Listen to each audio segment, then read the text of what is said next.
It's James from Unified Goods. We're here in the Unified Goods store in Soho, London. Unified Podcast, episode 2. We've got dry cleaning with us today, and we're going to be talking about physical media versus digital, looking at old gaming, videos, film, the whole thing. We're going to deep dive right now. Telling us this or that, telling us this or this. Dry cleaning. Thank you for coming to the Unified Goods space today and sharing some thoughts on hopefully some memory, some culture, some nostalgia. We've already gone fairly deep. We've worked out that Lewis should pivot and be a Tony Hawk's pro skater. Try not to play it while you're here though, man, because unfortunately Phil is blocking my high scores. Oh really? He's added 100,000 to all your high scores that are on there. Just stay here. Please stay here. So thanks for coming. Busy January so far? It looked like it. Yeah. I'd say compared to most, right? We had a record come out. Yeah. Yeah. Sorry, I have to hold it for me. Thank you. Yeah, we had a record come out 2 weeks ago. Yeah. Amazing. So we had lots of in and out stores. Yeah. So it's obviously we want to talk about the record a little bit, but I'm kind of really interested to sort of learn a bit about your journey. Obviously, there's a lot of like touch points throughout all the records, the lyrics, the artwork. It goes quite dense, and I just want to see if we can like kind of unwrap some gold from there, because it's like it's a wonderful canon of work you've produced in not much time, and it's really impressive. That's all right. So just like walking into the space today, I think we're all kind of a similar age. Like, how are you feeling? How does it make you feel to be in this space? Well, you and I are very similar age. We're right. Thatcher's children, unfortunately. Yeah. It feels, we were saying it's like got more of like a gallery feel. Yeah. So like you were saying about how you're giving things space, and that definitely helps you see what's really there. Because I've never been, I don't know about you guys, I've never been very good at crate digging in record shops just because it's so overwhelming. So it's nice to have it laid out a bit more. And as soon as you walk in, you're like, oh, I had that. it's like, there's that feeling of like 3 decades just vanishing and then something's in your face. Oh, sorry. I just called out your age. I mean, yeah. We already said Thatcher. I think we're okay. Yeah. There's definitely like how things would come out physically, even like promo items, compared to everything now is just like a download or a stream. So it's kind of easy to lose stuff, even from like gig tickets to kind of like promotional videos to kind of everything will just last and can kind of live forever. And in ways like I forget music I've been listening to. So I mainly buy vinyl to document what I've been enjoying listening to. Okay. Otherwise I would just kind of forget what I've been listening to because of how streaming services work in kind of a horrible, evil way. In many ways they're evil. So it's amazing to see how things physically got made. It's a good practice to buy all the records, so that's very disciplined, man. I like that. It's very expensive. Yeah, it's quite spendy. But in terms of like revisiting the past, would you say you have like a healthy relationship with the past and your like kind of your own origin story and nostalgia? Do you kind of welcome it? Are you afraid of it? Do you kind of like push it to the side? I think we're very good at sort of like. Personally, I feel like you go backwards a lot. Yeah. And I think you even you get to a point where you start to go before you were born. Then, do you know what I mean? Like yeah. Understanding things better. Like when I first heard things like the Rolling Stones or folk music or something that was really primitively recorded, I always be like, bleh. Yeah. Do you know what I mean? Like because you're reared on a certain production style. And then as you get older, you start to realise how good that was. Do you know what I mean? So you start to go backwards and things like that. Right? Like rediscover stuff, basically. Yeah, for sure. Yeah. It's interesting, like our youth becoming retro.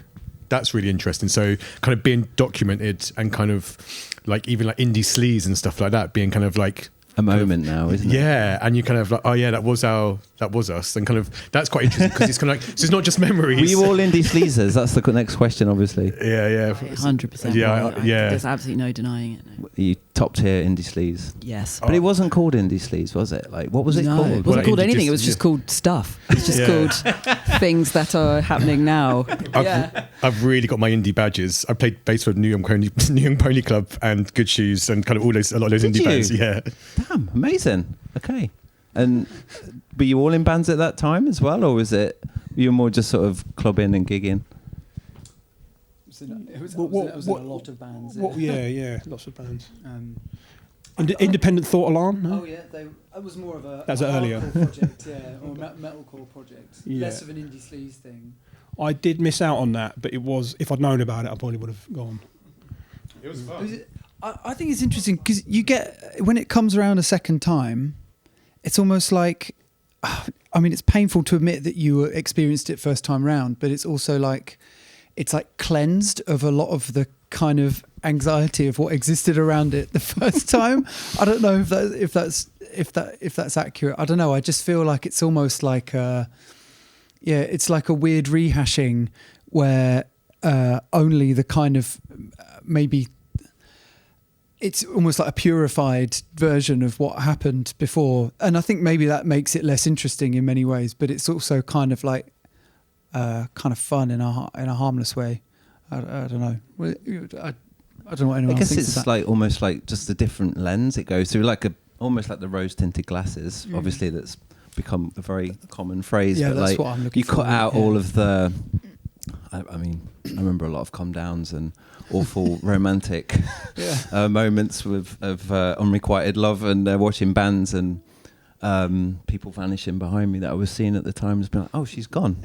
yeah. So you take all that away and you just feel some great records and some great times and great spirit, great fashion, whatever it was. Yeah. It feels like it's maybe coming back around again. There were a little loads of bit. cheap gigs you could go to all the time.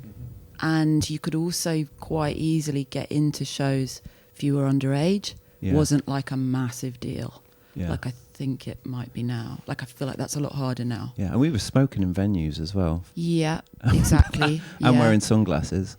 The whole thing felt much...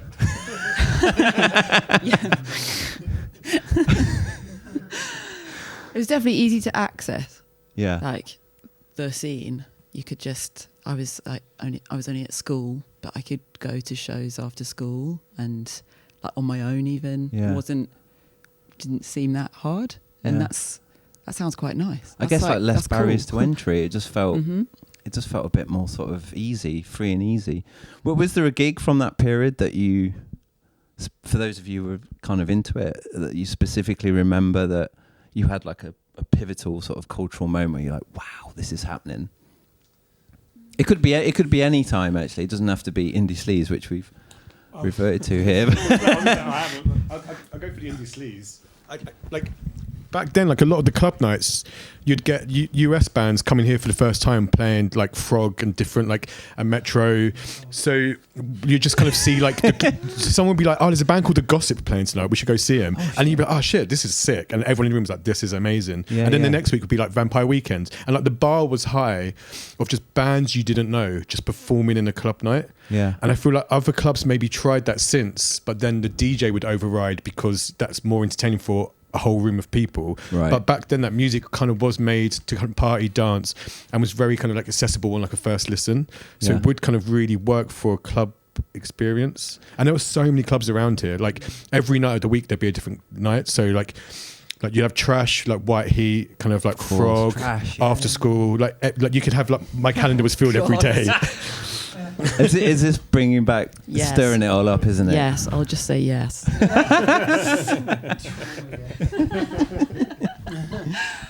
But if you guys had to like pick a decade that has maybe informed, obviously we speak in decades, we clump things in 10-year brackets. I don't really know why. Maybe it just feels easier.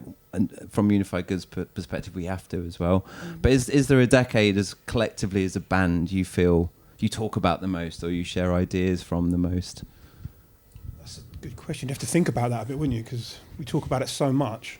I'm constantly looking chuck back, so so much. I'm always thinking about it, but I'm interested to know. There will be one. It's just that we chuck so much in the hat all the time. Do you know it is probably the 90s? Yeah, probably. Because that is our formative years. Yeah. I mean, I always think people tend to call your teen years your formative years, but I think mine were a bit earlier, frankly. Like lots of things that influenced me a lot, I heard when I was about 12. Do you know what I mean? Like almost like 8 to 12. I don't know, like that period of time I felt like was massively, I was very receptive. I was like really on and reacting very strongly to like everything I came across. And like, yeah, slightly older, I think I was a bit I was like cynical by the time I was like 16 already. I don't know. So when I you were don't know, like yeah. 8 to 12, was that, 'cause it's quite young to be discovering music, especially. It's quite impressive. Yeah. But was it a family influence? Anything Maybe. to do with the home or? Maybe it's that. I don't Yeah. know. I was like I was allowed to just get on with things a lot, like left to my own devices and could follow my interests pretty much all the time. That's like a really nice thing that my parents let me do. And so I was like quite curious. And I also have a slightly older brother, which really helps. Classic. Yeah. How much older was he? He's only 18 months. Oh, that's but quick. he's like, don't know, he was like massively into black metal and things like that when he was really small. I thought you were going to say something quite like mid-tier, and he's into black metal. No, he It's was, yeah, he was and he his was full room is bore. next door to my room, so I could just like hear the kick drum. Yeah, exactly through the wall. Yeah. And how were your mum and dad with him listening to black metal? Totally at They were- ease. Great. So what was their setup then? Because most parents and black metal, it's not the greatest collaboration. I mean, maybe they were, I don't know, maybe they weren't at ease, but they certainly didn't make it known. Yeah. They might have been worried. I don't Yeah. know, but it didn't become a thing. It wasn't a storyline in the house. No. I think they were happy. We were interested in stuff. Great parents. Yeah. Well done. Yeah. Thanks, parents. And what about you guys? Was the kind of that first moment like that music really hit you, whether it's an album or maybe watching a MTV2 back in the day? I was an MTV2 guy, but if you could all kind of like just individually tell me that first moment that you realised this was something different. I think the night, because like when I got into music quite late. My parents always listened to music. I was always aware of it, but I didn't really realise it was for me. I think the 90s was quite interesting because working class people seem to get to the top of it. Like, say what you like about Oasis, they are a couple of arrogant arseholes, whatever, but I did recognise myself in them, if not totally enough to think, oh, I could maybe do that then. Yeah. And then I don't think it really coalesced into the idea of actually learning to play music until I saw things like Radiohead, which was even more like me because it was a bit geekier, sort of thing. Like, remember when Paranoid Android came out and it was like a really long, awkward song, and they did edit it for the radio, but even then it was still quite long. I remember thinking, this is really amazing. And, that's when your brain starts to become aware of how amazing things are. And it's still, when you're young like that as well, it's still all so big, isn't it? It's like, I don't know anything about any of this. And so you keep finding things. So, yeah. That was a pivotal moment, though, especially that Jules Holland performance. Yeah. And I remember watching that and giving my mum and dad like £5 so they could go and get CD1 and CD2 from Woolworths the next morning, and then I just listened to it constantly. Yeah. But it was a moment, right? It felt it seemed like that. And like I remember I saw it much later, but it was them doing Karma Police on Letterman, and you just realise what an amazing song that is to hear, sort of thing. And it's not like it was in the mainstream. It was like they were talking about it on breakfast TV. They'd say like, "Oh, music to slit your wrists to," and like our generation were like, "Yeah, fuck you." Do you know what I mean? Like, fuck BBC Breakfast. So make a great T-shirt. Yeah. And what about you, Nick? I think I was quite lucky because we didn't have like MTV or anything like that. I used to go over to friends' houses to watch it, but both my parents worked at the library, so I had access to quite a lot of like kind of cultural artifacts quite easily. And it was around the time that the library you could get like CDs and records and like videos, VHS You're and stuff. renting the CDs and yeah, stuff, so well actually I would get it for free. So it's quite like I had like kind of The secret's out. Name the library, man. Name the library. Yeah. As a result, I had access to a lot of stuff, but I didn't really own a lot of stuff. Mm-hmm. And similar to Flo, I had like an older sibling my sister I'd get a lot of music from her. But I was able to kind of go to the library and just look at all this crazy stuff. And I think obviously everyone growing up in the UK kind of had that access to like a library, but I'm not an insider, like you did. yeah, I had the inside access, yeah. But when you're a kid, it's not very cool, is it? Like, I don't know, maybe like, I'd have to go to the library every day after school, whether I liked it or not. So I was kind of, if you're in there, you might as well. make the most of it. And so actually seeing a lot of the stuff in here has been, you know, a bit of a trip. It feels like that. It kind of, yeah, because obviously like you have the best of my childhood era, like kind of in your shop, but seeing some of it and seeing the things that I would have interacted with at that time it's really exciting now, you know, with like the hindsight of knowing that the things you were kind of looking at that time have kind of matured and aged in a really nice way. Yeah. I like this Oasis definitely maybe songbook. Like I definitely like I had that like. I think this is my actual old copy. Right. Yeah. No like, one's purchased yet.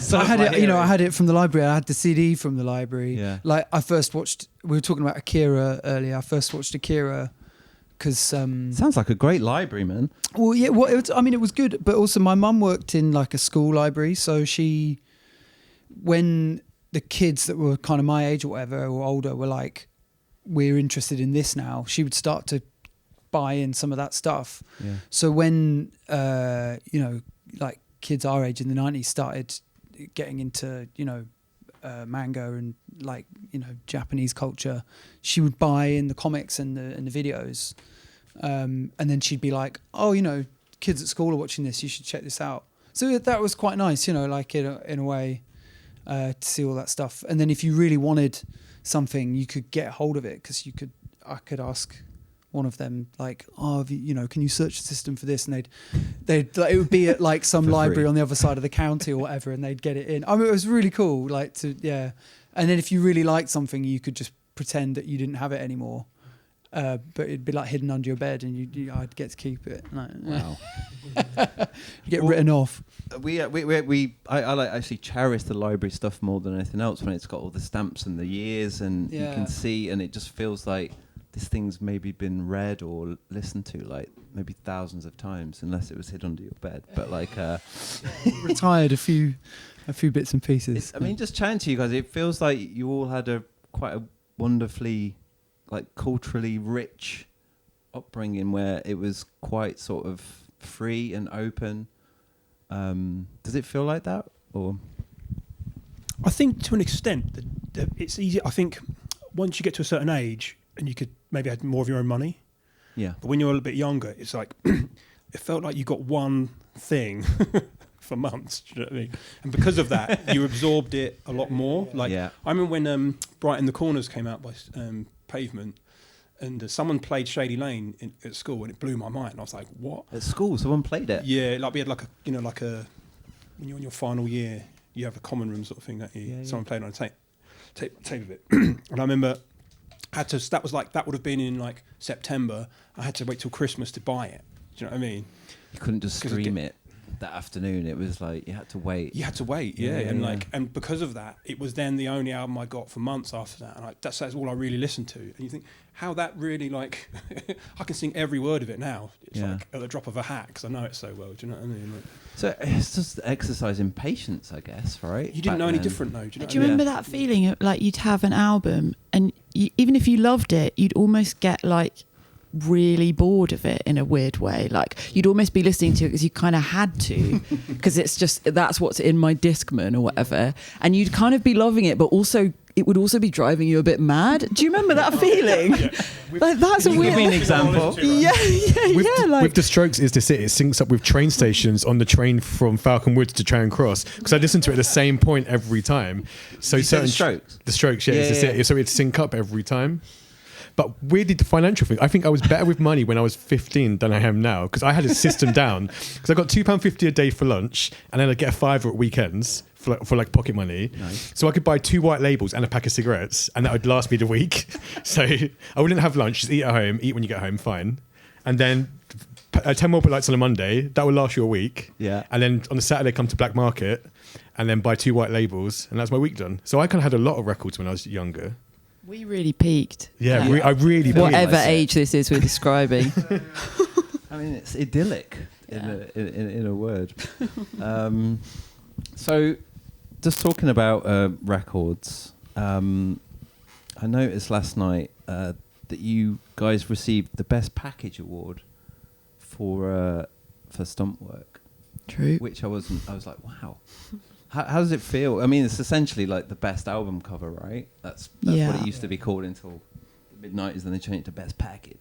But it's like, that feels like quite an amazing achievement. How did you guys get to, how did that, let's plug you back in. We'll keep it in. How did that come about, that record sleeve? Well, we'd roughly worked out all the artwork before between me and Flo. Yeah. We did the first record together, and all the EPs and all that kind of stuff. We'd do the merch and stuff like that, and it just felt like it was more difficult to do that on the second one because we were already touring by then.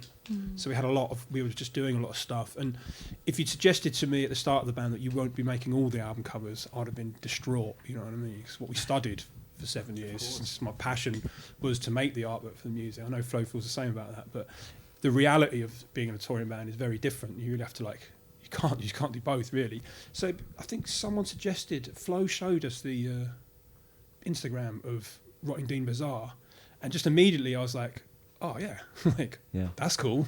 They did the scratch card video. They did the scratch card video, so we'd met them. Yeah. So as soon as I saw them, it was just like, this fits. And they actually wanted to make another video for us for the stunt work, for whatever the first single was from stunt work. What was that? I think it was Gary. It was Gary. I think they wanted to make the video for Gary. And we actually said, would you actually do the artwork? Wow. So they weren't expecting it. They weren't asking for it. So, Yeah. But they, typical of them, they're like so creative. They just took that and ran with it. I think the next thing we saw was a mock-up that was only different to the final in that one of the pubes wasn't very long. And we said, you should make that longer or make it more puby or something like that. Pube And that was is it. not regulation. It's not a regulation. Yeah. Pube. It's definitely worth noting the straight faces we all kept as they were describing where on their bodies the different hairs came from, going through the individual hairs, and we took it very seriously. They glued one together to make No it. way. I just find it fascinating that an album with that had that direction, shall we say, Sgt. Pepper's won that award as well, and it did. You go right back, man. Joni Mitchell, they're all in pubes, there. no pubes on No that pubes. cover. They missed a trick. Yeah. Why no pubes? I can't remember, but I'll find out. Trace the history of that. It's a really prestigious thing. Yeah. Well, I think because we're so into physical media and album covers, I just kind of wanted to take a look at it last night, and I was like, wow, that's super amazing. On that note, I'd like you to each quickfire give me your favourite album cover of all time. Jesus. It's got to be Stump. Or the first that comes into your head. Well, seeing as you asked. It is a really good album cover. Or one that means something to you. It doesn't have to be the best. Oh my god. It's going completely blank. It's really for me. It's hard if I really liked a cover, but I didn't love the album. That would be quite difficult. I would rule it out for me. Like one of the ones that really springs to mind is just the Turn on the Bright Lights by Interpol. Not really because I love the artwork, but because I love the album. But the front cover of the album really it's perfect for what the record is. It's just that dark, moody, kind of I don't know. I've never really thought about it too much. I've never even looked at it that much. I don't even know what it is really. It's just like a red blob with some lights on. You never really sort of gone into it. It's a photograph, I think. Yeah. But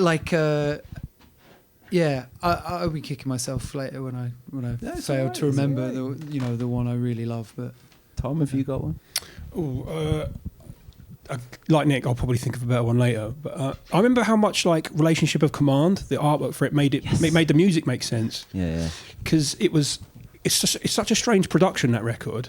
And when I first heard that album, I didn't like it. I was like, this is same. This is too fruity for me. I just don't. Too fruity. It's a miserable music. You know what I mean? Yeah. And it was had shakers on it, and the way the sort of the samba-y aspect of it, and then literally it blew my mind all of a sudden. Do you know what I mean? It's sometimes your brain just isn't ready for it, and then it just blew my mind. And what really helped was that Jules Holland performance as well, because that made me think you can play music like that, just enjoy yourself, really. And I think what really helps understand that record is the sort of woodcut of like a Roman Trojan or a Trojan horse sort of thing. It's not a Roman thing, is it? It's a Trojan horse. And the dryness of that, like linking it to like this kind of punk thing, because the production's really dry, isn't it? Do you know what I mean? Like even the solos are like needle dry. Do you know what I mean? Like bone dry. And it's a strange production for Ross Robinson as well, because he did all the new metal stuff, which is at the time, processed and saturated to an X degree.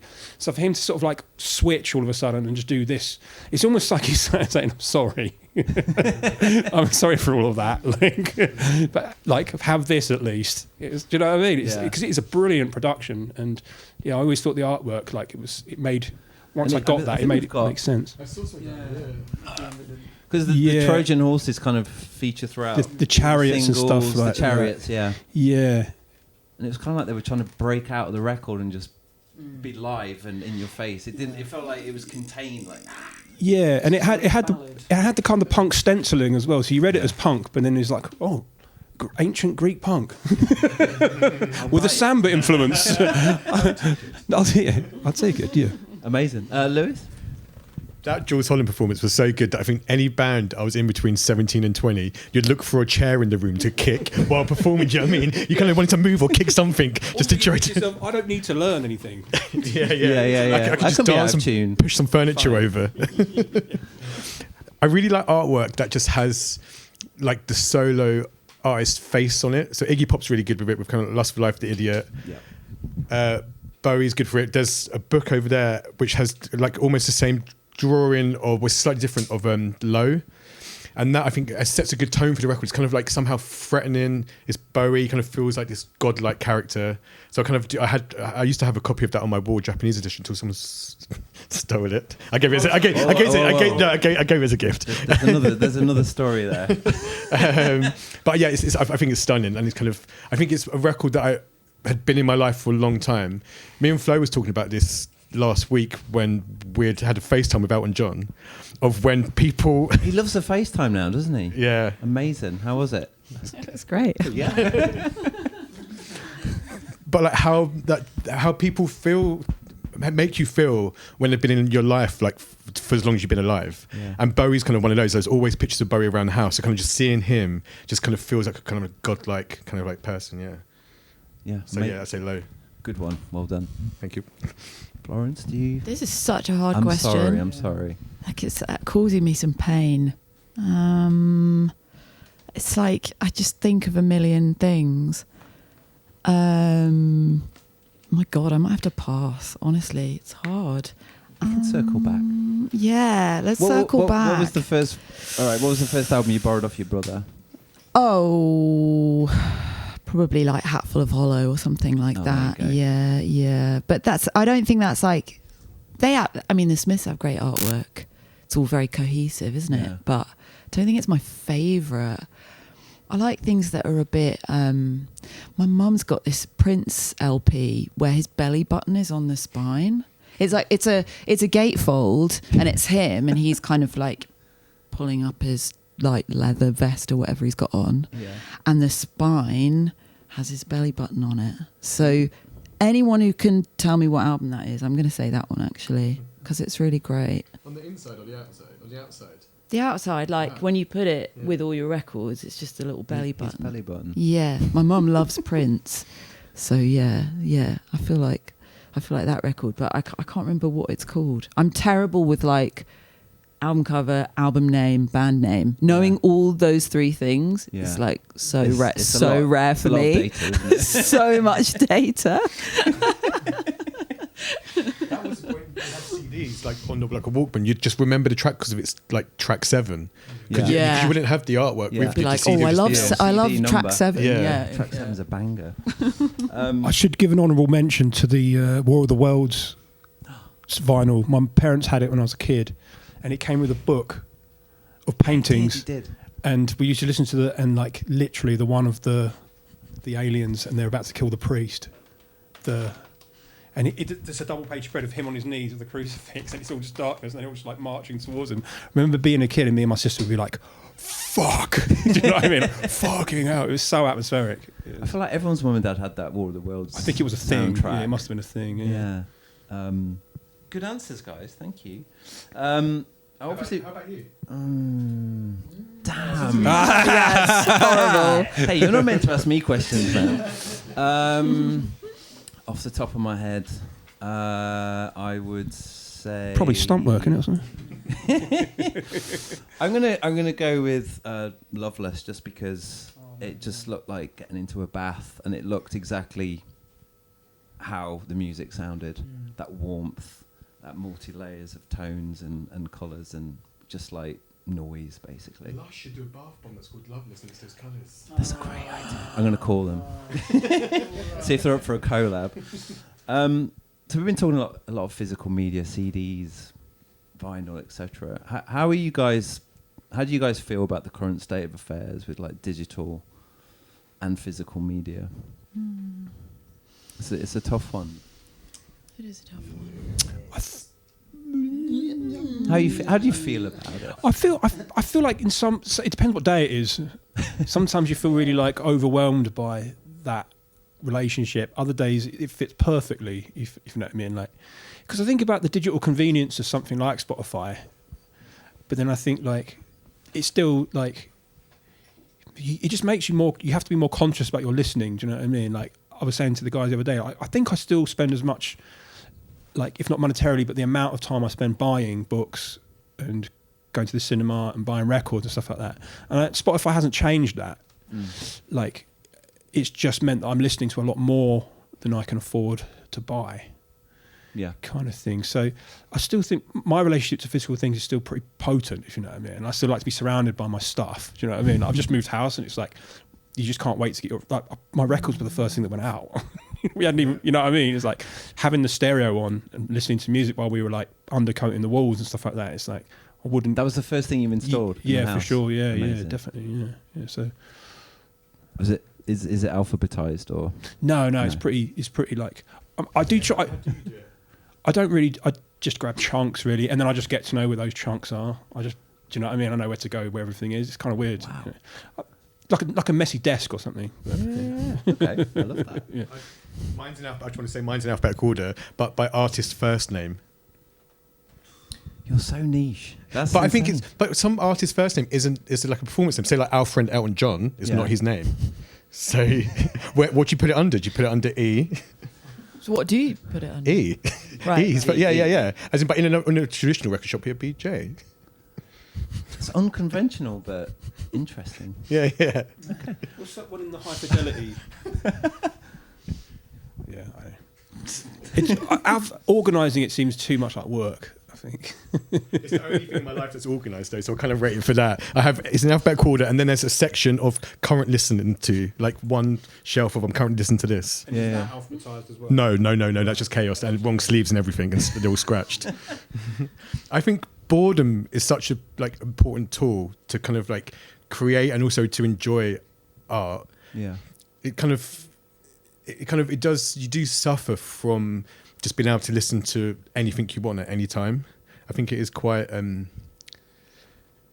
It's inspiring just to kind of go too deep into a record. It's hard to do that nowadays with Spotify, to kind of over listen to something. There's definitely bands in my late teens, early 20s who I didn't even like, and the album wasn't even a grower, but just the thing that you had. So you kind of got into it and you kind of learned to like it, Yeah. which I think is quite a good skill to have as well. Yeah. I'm going to say get rid of digital media entirely. Just fucking get rid of it. I think we should. I'm going to take a stand. I think we should get rid of it and go back to whatever we had before. Mini disc. I think it just. I think being in this space as well makes me really want that back. There's a thirst for it, right? I think. Yeah, and just look at how we consume media has changed now that everything's digital. I don't think it's any better. Like, I don't. Yeah, it's like these guys are saying. It's like it's just very fleeting, isn't it? Now you're just kind of like, oh yeah, well, I watch something on telly, whatever. Like, I'd so much rather have treasured possessions and be more discerning about how I spend my money, and also hopefully the knock-on effect of that is that you value culture more. But yeah, just things like Netflix and Spotify. It's so convenient and it's great. I'm not going to pretend that I haven't benefited massively from that and like discovered loads of things, and even YouTube or whatever. Maybe I'll keep YouTube. YouTube. We need to keep that. There wasn't really an It's an offensive alternative. video. YouTube didn't really replace anything, did it? Not really. It was brand new. Like it replaced Yeah. Trans World Sport. People or something used like that. to like have funny clips on a VHS and send it to other people, but that is so laborious. Like, It replaced You've Been Framed or yeah. like whatever. I guess so, yeah. Well, that's a shame as well, isn't Yeah. it? So maybe get rid of YouTube as well. You know the Fenton Putting videos? the world to rights. The digital world. It starts here. Fucking get rid of it. Do you remember when I had YouTube Premium for a month and everyone laughed at me? Well, yeah, we all thought that was a bit. I've never a bit- subscribed. I can't. It's a 3-month trial, but I got bullied so hard. Really? Yeah. We all wanted to go on it. Yeah. So lastly, we've been talking about games quite a lot as well. We talked about Doom, and we spoke about Mario Kart. Florence, you had a very good story about your Mario Kart that I just cannot let go. The world needs to know how you experience Mario Kart. I was just a little dork, like I was like, maybe whenever I was playing, when would I have been playing N64 Mario Kart? Like, what age? It must have been 10 or maybe a bit younger than that. And I used to like, I used to be really particular about like what songs I'd listen to at the same time as like which tracks. So like which race courses, like there's music on each race course, which is great music, but I would always like curate like which song I thought would go better with it. So I'd have like my like over ear, those little foam, the little foam headphones with a little, that one, like those little ones. And I'd have my Discman or whatever. And I'd be like sat in front of the TV and then trying to press play on like a certain song at the same time as starting the track. So I'd have, and I've just found the whole thing really satisfying, and obviously turned down the TV. Absolutely. So I couldn't hear the No Mario Kart revving. music. You don't wanna hear any Yeah. revs. Yeah, and the only really specific one I can remember is I used to use the song Star People by George Michael. Maybe that dates it. I wonder when that came out. Whenever that came out, that was the year it was. Star People by George Michael for Rainbow Road. Because I was like, Star, Rainbow Road. I'm sure that song has nothing to do with stars or rainbows. I'm sure it's referring to famous people. But yeah, I was a child. So. And it made you go faster, or No, I was just like, thought I was you just the in shit. it? I just thought, You were I plugged just in. thought like, I should decide what music goes on this game. That's what I was thinking. There you go. Amazing. The soundtrack for that level is really stressful. I find you guys like that level. I hate that level, but you guys, I find it really stressful, and I feel like the soundtrack for that level is really Like stressful. an uncut gem sort of stress. Yeah, exactly. We're all very competitive at Mario Kart, and we're all very good. But I hate Rainbow Road. Do you guys play together ever? You Yeah. game together? Together. On tour? Not in the same room. The second You're record, on your own in a room with the headphones on. So. the second record, there's a lot of Switch I playing. think we thought we would do the whole thing where you can like link up with like Wi-Fi. We thought we'd do that loads, but we don't really. We did do that with you, me, and Craig and Oh yeah. Dave Weller and that. Was that a we did that lockdown lot. thing? Yeah, I think it was a lockdown thing.